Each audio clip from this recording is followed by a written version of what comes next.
ഒന്ന് ചേർത്ത് പിടിച്ചാൽ, ഒന്ന് കരുതിയാൽ, ഒന്ന് പുഞ്ചിരിച്ചാൽ, സമാധാനത്തോടെ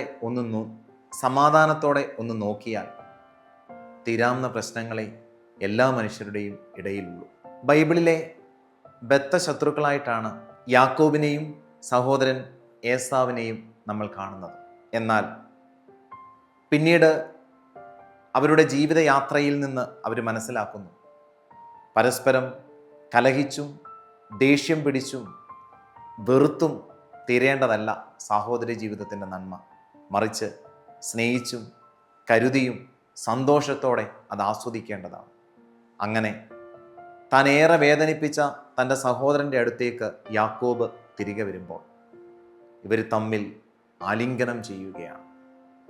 ആ പരസ്പരമുള്ള കെട്ടിപ്പുണരിൽ, ആ പരസ്പരമുള്ള ആലിംഗനത്തിൽ ഇന്നോളം ചെയ്ത എല്ലാ കുറവുകളും, ഇന്നോളം നൽകിയ വേദനകളും, ഇന്നോളം പറഞ്ഞ വാക്കുകളും മറന്ന് അവർ സാഹോദര്യത്തിൻ്റെ തണലിലേക്ക് ഒന്നാകുന്നു. മാറ്റി നിർത്തിയിട്ടില്ലേ ചിലരെ പറഞ്ഞ വാക്കിൻ്റെ പേരിൽ? മാറ്റി നിർത്തിയിട്ടില്ലേ ചിലരെ ചെയ്തു പോയിട്ടുള്ള ചില പ്രവൃത്തികളുടെ പേരിൽ? മാറ്റി നിർത്തിയിട്ടില്ലേ ചിലരെ ചെയ്യാതെ പോയ ചില കാര്യങ്ങളുടെ പേരിൽ? ഒന്ന് ചേർത്ത് പിടിക്കാം, ഒന്ന് നോക്കാം, ഒന്ന് പുഞ്ചിരിക്കാം. വ്യക്തിബന്ധങ്ങൾ ആഴപ്പെടട്ടെ. ദൈവം നമ്മെ അനുഗ്രഹിക്കട്ടെ.